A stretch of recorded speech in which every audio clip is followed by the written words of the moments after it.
అమరావతిని ధ్వంసం చేశారు పైపులు. అమరావతి వేరు. రాజధాని అమరావతికి శంకుస్థాపన చేసిన ప్రాంతంలో చంద్రబాబు సాష్టాంగ నమస్కారం ఇట్లుంటుందా? ఈ రాష్ట్రంలో కనీసం బుద్ధి ఉండాలి కదా. సాష్టాంగ నమస్కారం, సాష్టాంగం అన్నీ ఉండాలి. ఆయన బొక్కపూర్లో వండుకొని నమాజ్ చేసినట్టు ఆయన మొక్కుతుంటే సాష్టాంగ నమస్కారం అంటే మట్టికి మొక్కిండు అంటే బాగుంటుంది.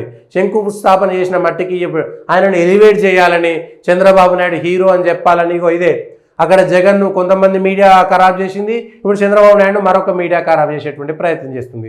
ఆయన మీడియా, ఈయన మీడియా. ఆయన సాష్టాంగ నమస్కారం చేసిండట.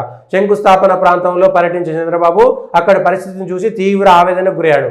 అమరావతి నిర్మాణం కాకపోవడానికి పూర్తిస్థాయి బాధ్యత వహించాల్సింది చంద్రబాబు నాయుడే. గ్రాఫిక్స్ పెట్టి 10 ఏళ్ళు నేనే అధికారంలో ఉంటా, ఈ 5 ఏళ్ళు గ్రాఫిక్స్ తోటి కాలం గడుపుతా, మళ్ళీ 5 ఏళ్ళకి చేస్తా, 30,000 ఎకరాలు నేను దొబ్బుకపోతా, 30,000 ఎకరాలు ల్యాండ్ పూలింగ్ చేస్తా, inside trading, out side trading. రాష్ట్రంలో ఆంధ్రకు రాజధాని రాకపోవడానికి మొట్టమొదట బాధ్యత వహించాల్సింది చంద్రబాబు నాయుడు. 2014లో చంద్రబాబు నాయుడుకు అంతకుముందు ఏదో బాగా అనుభవం ఉన్నది. హైదరాబాద్ మొత్తం ఆయనే కట్టిండు. 500 ఏళ్లకు ఉందా ఏమి లేదు. చంద్రబాబు నాయుడు వచ్చేదాకా హైదరాబాద్లో మట్టి పిల్లలు బుక్కి బతికేటోళ్ళు.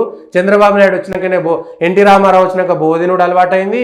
చంద్రబాబు నాయుడు వచ్చినాక మట్టి పిల్లలు బుక్కేటువంటి ఈ హైదరాబాద్ వాళ్ళు ఆ బంగ్లా, అంతకుముందు బంగ్లా లేకపోవు పూరి గుడిసెలు ఉండేది. చంద్రబాబు నాయుడు వచ్చినాకనే ఒక బంగ్లా ఎట్లా కట్టాలి, ఒక మిద్దె ఎట్లా కట్టాలి, ఒక మేడ ఎట్లా కట్టాలి అనేటువంటిది ఒక ఆయన ఆవిష్కరణకర్త అన్నట్టుగా బిల్డప్లు. మరి అంత పెద్ద ఆవిష్కరణకర్త అమరావతిలో 5 ఏళ్ళు మీ చేతిలో అధికారంలో ఉంటే ఎందుకు కట్టలేకపోయాడు? అన్నీ ఉన్న దగ్గర ఏదో అన్నీ రెడీ ఉన్న దాంట్లో అన్నంలో కూరలు అన్నేసి ఉప్పేసి పప్పు నాదన్నట్టుగా ఆయన వచ్చేదో ఒక బంగ్లా కట్టి మొత్తం నేనే కట్టినా.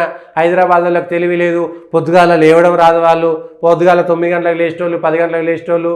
5 గంటలకు లేపింది నేనే. అంతకుముందు తెలంగాణలో ఎవ్వడు పొద్దుగాల లేవకపోయేది.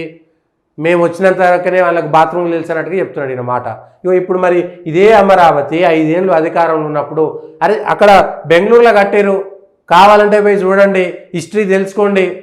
బెంగళూరు విధాన సౌధ 5 ఏళ్లలో 1950-60 ప్రాంతంలో కట్టారు, ఇప్పుడు కాదు. 1950-60 ప్రాంతంలో బెంగళూరు విధాన సౌధ అప్పుడే కట్టారు. 100 ఏళ్లకు సరిపోయే విధంగా కట్టారు ఆ రోజు కూడా విధాన సౌధ. మీరేం చేసిర్రు? Graphics, cinema graphics. అమరావతి మేమే కట్టినాం, అమరావతి మేమే పేరు పెట్టినాం, అయిపోయింది. ఏమైంది ఇప్పుడు?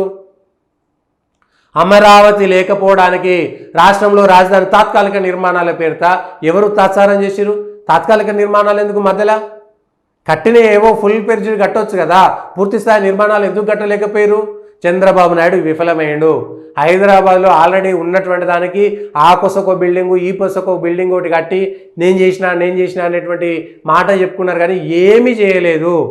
అమరావతి ఇప్పుడు కూడా ఈ 5 ఏళ్లలో చంద్రబాబు నాయుడు కట్టలేడు, దమ్ము లేదు. ఎందుకంటే వాళ్ళ మనుషులకే కాంట్రాక్ట్లు. పోలవరం కూడా అంతే. 5 ఏళ్లలో పోలవరం ఎందుకు నిర్మించలేకపోయినావు?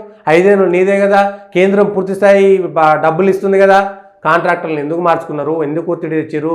ఆ కాంట్రాక్టర్ల దగ్గర పైసలు ఎందుకు తీసుకున్నారు? ఎందుకు అవినీతి చేశారు? ఈయన రాగానే ఈయన కాంట్రాక్టరు, ఆయన రాగానే ఆయన కాంట్రాక్టరు. మళ్ళీ ఇక్కడ కూడా అంతే. ఇప్పుడు అమరావతిని మొత్తం చూసి వచ్చిందంటే ఏం చూస్తావు? ఆ పడావడానికి, ఆ నిర్మానుష్యం కావడానికి కారణం చంద్రబాబు నాయుడు. 5 ఏళ్లలో నువ్వు ఒక సచివాలయము, ఒక రాజ్భవను, ఒక సెక్రటేరియట్, ఒక అసెంబ్లీ భవనము, వాటికి సంబంధించినటువంటి అన్ని కాంప్లెక్స్లు కట్టేసి ఉంటే ఈ పాటికి అయిపోయేది. దాని పక్కన ఈ ఐఏఎస్లకు, ఐపీఎస్లకు కాంప్లెక్సు, మంత్రులకు, ఎమ్మెల్యేల నివాస సముదాయము అట్లా కట్టేస్తే అందరూ చుట్టుపక్కల భూములు కొనుక్కుంటోళ్ళు, వాళ్ళంతలో వాళ్ళు నిర్మాణాలు చేసుకుంటోళ్ళు, అవసరాలు వచ్చేటువంటివి. 5 ఏళ్ళు కాకపోయినా అరే 5 ఏళ్లలో ఇంత పెద్ద నిర్మాణాలు చేసి ఇంకో 5 ఏళ్లలో బెటర్ అవుతున్నటువంటిది చేసుకునేటువంటి అవకాశం ఉండే, హైకోర్టు కట్టే అవకాశం ఉండే. అదే కేంద్రం నుంచి 12 విద్యా సంస్థలు, 12 నిర్మాణాలు జరిగితే 5 ఏళ్లలో బదులు 6 ఏళ్ళు 7 ఏళ్లలో పూర్తయిపోయినాయా లేదా? ఎయిమ్స్తో పాటు మిగిలినటువంటివి వాళ్ళు మార్చలేదు. ఎంత అవసరమో అంతే భూమి తీసుకున్నారు. ఇవాళ సాష్టాంగ నమస్కారం, అష్టాంగ నమస్కారము, ఏదో చతురాంగ నమస్కారం ఎన్ని చేసినా కూడా ఏముండదు. ఏ అంగాలతో మీరు నమస్కారం చేసినా ఏముండదు.